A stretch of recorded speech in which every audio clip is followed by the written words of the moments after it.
그리스도의 풍성하신 은혜와 사랑이 늘 함께 하시길 바랍니다.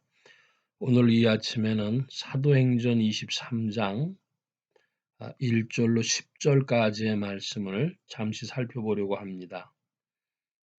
1절입니다. 바울이 공회를 주목하여 가로되 여러분 형제들아 오늘날까지 내가 범사의 양심을 따라 하나님을 섬겼노라 하거늘 대제사장 아나니아가 바울 곁에 섰는 사람들에게 그 입을 치라 명하니 바울이 가로되 회칠한 담이여 하나님이 너를 치시리로다.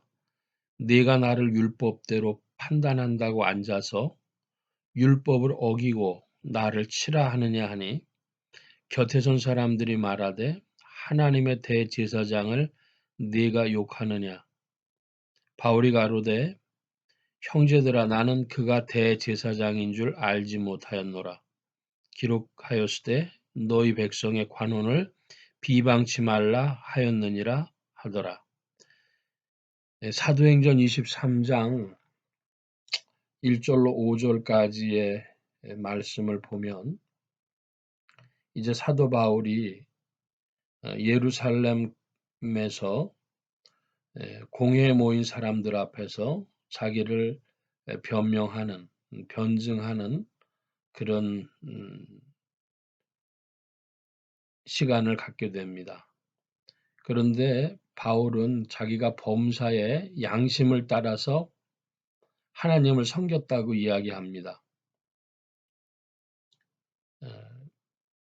그런데 그 이야기를 들은 대제사장 아나니아는 그 입을 치라고 말합니다. 당시의 유대인들이 볼 때는 사도 바울이 양심을 거론할 인물이 아닌 것입니다. 거짓말장인 것이죠.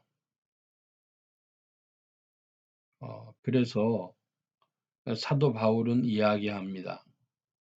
네가 율법을 어기고 이렇게 절차도 거치지 않고 나를 치라고 말을 하느냐 하는 것입니다. 곁에 있는 사람들이 네가 하나님의 대제사장을 욕하느냐 이렇게 말을 하죠. 근데 사실은 이 대제사장이 아닙니다.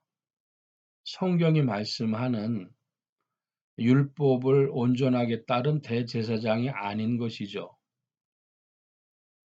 사도 바울이 이 이야기를 알면서도 거론을 했습니다. 왜냐? 자기는 그 사람들을 다 잘 알고 있거든요. 그 사람들에게서 공문서를 받아가지고 다마스커스로 그리스도를 믿는 사람들을 잡으려고 이렇게 내려갔던 사람인 것입니다. 그러므로 바울은 이 공회에 이니셔티브를 주기 위해서 이 말을 했을 때 아나니아의 반응을 그대로 받지 않고 율법을 거론하면서 이 공회의 주도권을 잡으려고 했던 것입니다. 너의 백성의 관원을 비방치 말라 그랬는데 대제사장이 관원인가 하는 것도 질문이 됩니다. 왜냐하면 오늘날의 대제사장, 오늘날의 종교인은 관원이 아니기 때문입니다. 그런데 유대에서는 정치 권력을 쥐고 있던 로마와 협약을 통해서 그들이 유대 사회에서 가지고 있던 사법권, 구약 시대에는 제사장들이 사법권의 일부를 행사하고 있었습니다. 민형법상의 그런 재판을 하는 일에 사람들의 이야기를 들어보고 무엇이 옳다, 어떻게 해야 한다 하는 것을 말하고 있었기 때문에 그래서 관원이라는 표현을 할 수가 있는 것입니다. 로마가 유대를 통치하기 위해서 이 사실을 일정 정도 수용을 했고, 그래서 종교에 관한 것은 로마 시대에도 제사장들이 실행을 했습니다. 그리고 일종의 공문서를 가지고 이 종교법을 어긴 사람들을 잡아올 권한까지 있었기 때문에, 그래서 관원이란 말이 과히 틀린 말은 아니다 할 것입니다. 6절 이하의 말씀입니다. 바울이 그 한 부분은 사두개인이요 한 부분은 바리새인인 줄 알고 공회에서 외쳐 가로되 여러분 형제들아 나는 바리새인이요 또 바리새인의 아들이라 죽은 자의 소망 곧 부활을 인하여 내가 신문을 받노라. 유대인이 크게 두 부분으로 나눠져 있는 것을 바울이 보았습니다. 하나는 사두개인, 또 한 부분은 바리새인이었습니다. 사두개인은 그렇게 많은 사람들이 아니었습니다. 그러나 이들은 실제적인 당시에 권력을 쥐고 있던 사람들입니다. 오늘날로 말하자면 기득권을 가지고 있는 사람들, 우리 한국 사회를 기준으로 얘기한다면 누가 기득권을 가지고 있겠습니까? 첫째는 돈을 많이 가진 사람들.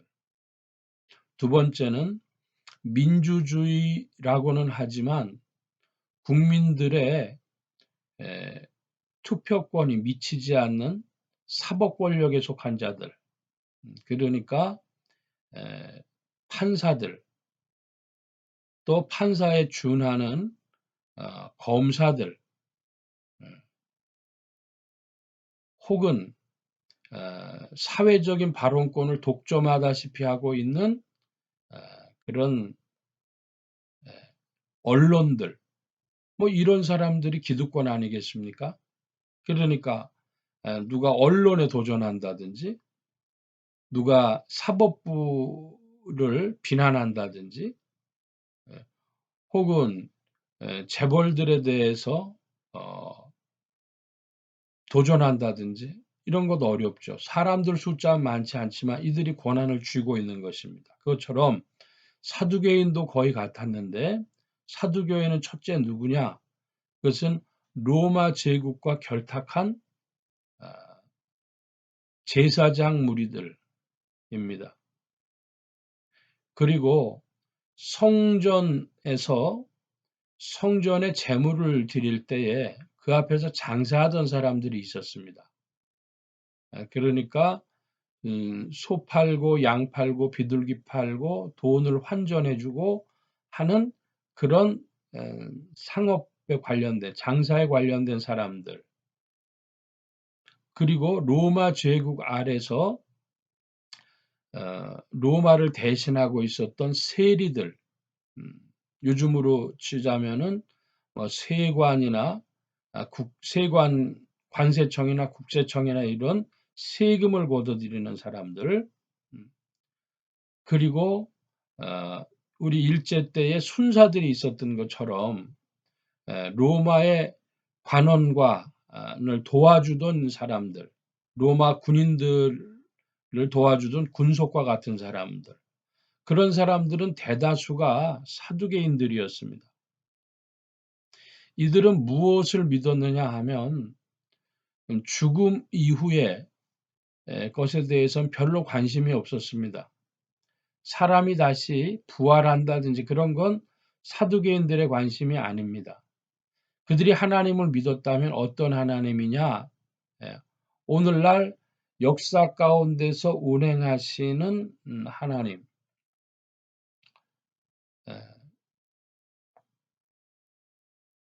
그 하나님, 만유의 주제가 되시는 하나님, 그 하나님은 역사의 주인이시고 축복을 주시는 하나님, 현세의 하나님은 그들의 주요 관심이었지만은, 능력의 하나님은 그들의 주요 관심이었지만은, 그러나 죽음 이후에 사람의 살아간 인생에 대해서 심판하신다고 하는 것은 그들의 관심사에서 극히 적은 부분이었습니다.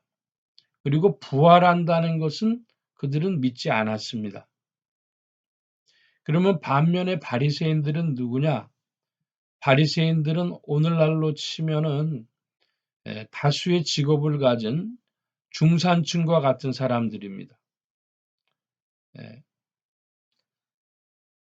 많은 사람, 분포를 이루고 있었던 사람들인데 그들은 하나님의 율법을 지키는 일에 관심이 컸고, 그래서 그 율법대로 살고 양심대로 살고 한 일, 그 일을 하나님이 심판하실 것이라고 하는 사실에도 신앙의 초점이 맞춰져 있었습니다. 그러므로 사람이 부활한다고 하는 것은 바리새인들에게는 매우 중요한 일입니다. 부활하고 심판을 받는다고 하는 개념이 우리 기독교식으로 얘기를 하면 종말론적인 신앙이 그들에게 매우 중요한 것이었습니다. 다시 6절의 말씀 하반절을 보면 나는 바리새인이요 또 바리새인의 아들이라. 죽은 자의 소망 곧 부활을 인하여 내가 신문을 받노라. 7절입니다. 그 말을 한즉 바리새인과 사두개인 사이에 다툼이 생겨 무리가 나뉘니 이는 사두개인은 부활도 없고 천사도 없고 영도 없다 하고 바리새인은 다 있다 함이라. 크게 혼화가 일어날새 바리새인 편에서 몇 서기관이 일어나 다투어 가로되 우리가 이 사람을 보매 악한 것이 없도다.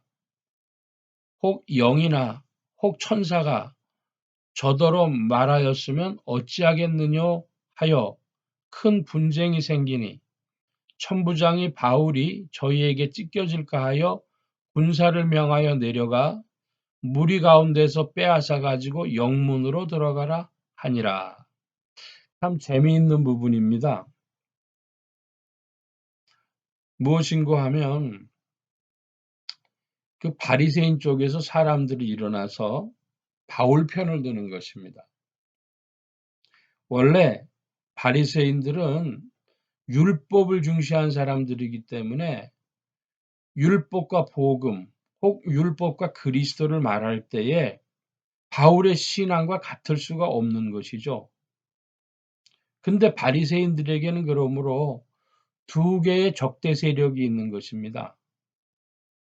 하나는 그리스도인이기도 하지만 또 한 부분은 부활도 천사도 영도 없다 하는 사두개인들입니다. 그러므로 우리가 무슨 일을 가만히 살펴보면 대략 두 가지가 서로 충돌하기보다는 대부분의 경우 삼국지를 이루고 있는 경우가 많습니다. 예를 들면 우리 한국이 미국과 중국이 이렇게 있을 때에 우리가 미국 편을 들기에는 경제적으로 중국하고 너무 가깝고 우리가 중국 편을 들기에는 또 향후를 생각할 때 혹은 북한을 생각할 때 미국이 우리에게 너무 필요합니다. 옛날부터 원교 근공이라 그런 전략의 용어가 있습니다. 사자성어가 있는데 먼 곳에 있는 사람들하고는 교제를 하고 친하게 지내고 가까이 있는 자들하고는 서로 공격을 하는 그런 적대적인 관계라는 것입니다. 중국하고 한국은 관계가 앞으로도 그렇게 가까워질 이유가 없다. 분쟁의 가능성이 더 큰 것이죠. 근데 또 미국 편에서는 한국이 중요합니다. 한국에서는 중국에서도 한국이 자기 편을 들어줬으면 좋겠습니다. 원래 삼국지라고 하는 것이 옛날에 위나라의 조조 혹은 총나라의 유비 또 오나라의 손권 이래 가지고 중국의 유명한 이야기 아니겠습니까? 이 삼국지가 벌어지는 일이 실제적이고 바로 이 23장 1절로 10절에서도 기독교인과 바리새인과 사두개인들 사이에 이 하나님의 뜻을 놓고 벌어진 삼국지라고 할 수 있겠습니다. 사두개인들은 현세적인 하나님, 그래서 승리하는 하나님, 이것을 신학적으로 본질주의자들이라고 하는데요. 하나님의 권능이 나타나는 그것을 중시한 신앙이라 죽음 이후는 그들이 별 관심이 없었고 바리새인들은 율법이 바른 생활이 그들의 중요한 신앙의 초점이 되어져서 천사도 영도 부활도 심판도 영생도 다 있는 것이죠. 그것을 생각을 했습니다. 그런데 문제는 그들이 율법을 금과 옥조처럼 생각했지만 사실상 그들은 마음 깊은 곳에서는 해결하지 못한 문제를 가지고 있었던 내면적 거짓말쟁이들이었습니다. 그리스도인들은 무엇입니까? 이 사두개인도 바리새인도 아닌 그리스도를 중심으로 한 신앙이었죠. 구원자이신 그리스도, 율법보다 탁월하신 그리스도, 우리를 사랑하신 그리스도를 전하는 것입니다.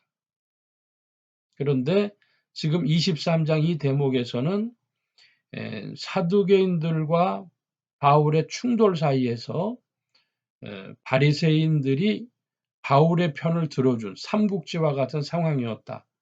크게 이렇게 정리할 수 있겠습니다. 오늘은 여기까지만 말씀 살펴봅니다. 기도합니다. 만복의 근원 되신 하나님 함께하여 주셔서 오늘도 우리의 살아가는 모든 삶 속에는 우리의 신앙에도 삼국지가 있고 또 우리의 인생에도 또 우리의 생활에도 그러한 것들이 많이 있는 중에 성령께서 때를 따라 지혜를 주시고 인도하여 주셔서 성령과 함께 전진하며 복음 전파 영혼 구원하는 일에 지혜가 있도록 총명이 있도록 강건하도록 주여 긍휼을 베풀어 주시옵소서. 어려운 시절이 되어서 전 세계가 이제 전염병으로 인하여 괴로움을 겪습니다. 아버지 하나님, 이때에 주님의 뜻을 묵상하게 하여 주옵시고 주님 함께하여 주셔서 또 이 대한민국에도 긍휼을 베풀어 주심에 이 시대에 복음 전할 사명이 대한민국과 한국교회에 있는 줄 아오니 한국교회를 위하여 이 대한민국의 강건함을 허락하여 주옵시고 아버지 하나님 오늘 수고하는 국가의 공복들과 또 병에 대처하는 의사, 간호사 모든 의료진들에게 함께하여 주시옵소서.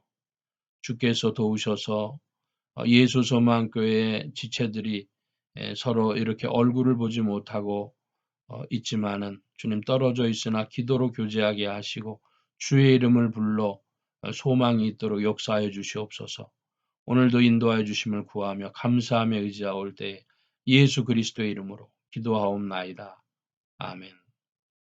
하늘에 계신 우리 아버지여 이름이 거룩히 여김을 받으시오며 나라의 마옵시며 뜻이 하늘에서 이루어진 것 같이 땅에서도 이루어지이다. 오늘날 우리에게 일용할 양식을 주옵시고 우리가 우리에게 죄 지은 자를 사하여 준 것 같이 우리 죄를 사하여 주옵시고 우리를 시험에 들게 하지 마옵시고 다만 악에서 구하옵소서. 대개 나라와 권세와 영광이 아버지께 영원히 있사옵나이다. 아멘.